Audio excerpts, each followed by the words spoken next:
Praise the living God. We are in Exodus 2. And a man of the house of Louis sent and married a daughter of Louis. There's Levi. And the woman conceived and bore a son. And she saw that he was a lovely child, and she hid him 3 months. And when she could hide him no longer, she took an ark of wicker for him, and coated it with tar and pitch, and put the child in it, and laid it in the reeds by the edge of the river. And his sister stood at a distance to know what would be done to him.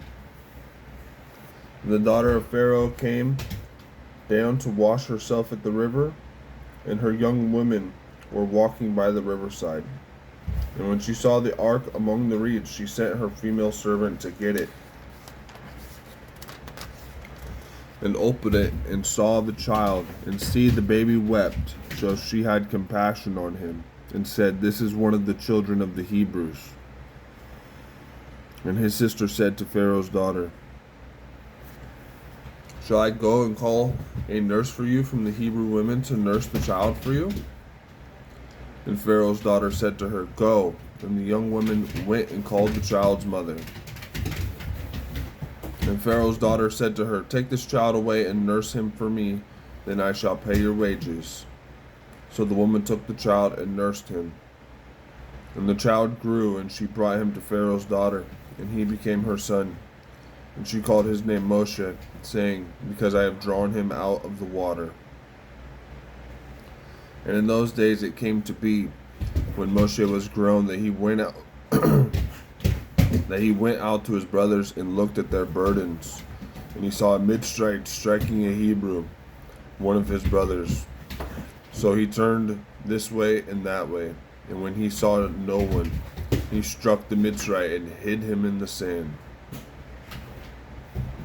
And he went out the second day and saw 2 Hebrew men fighting, and he said to the one who did the wrong, "Why do you strike your neighbor?" And he said, "Who made you a head and a judge over us? Do you intend to kill me as you killed the Mitzrayite?" And Moshe feared and said, "Truly the matter is known." And Pharaoh heard of this matter, and he sought to kill Moshe. But Moshe fled from the face of Pharaoh and dwelt in the land of Midian. And he sat down by a well.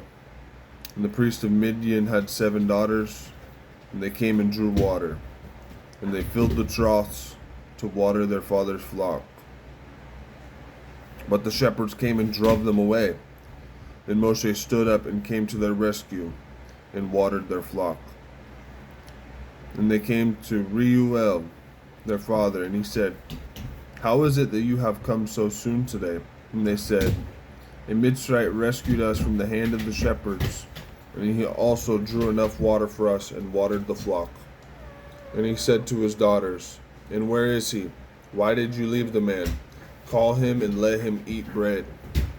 And Moshe agreed to dwell with the man, and he gave Zipporah his daughter to Moshe. And she bore him a son, and he called his name Gershom, for he said, "I have become a sojourner in a foreign land." And it came to be after these many days that the sovereign of Mitzrayim died.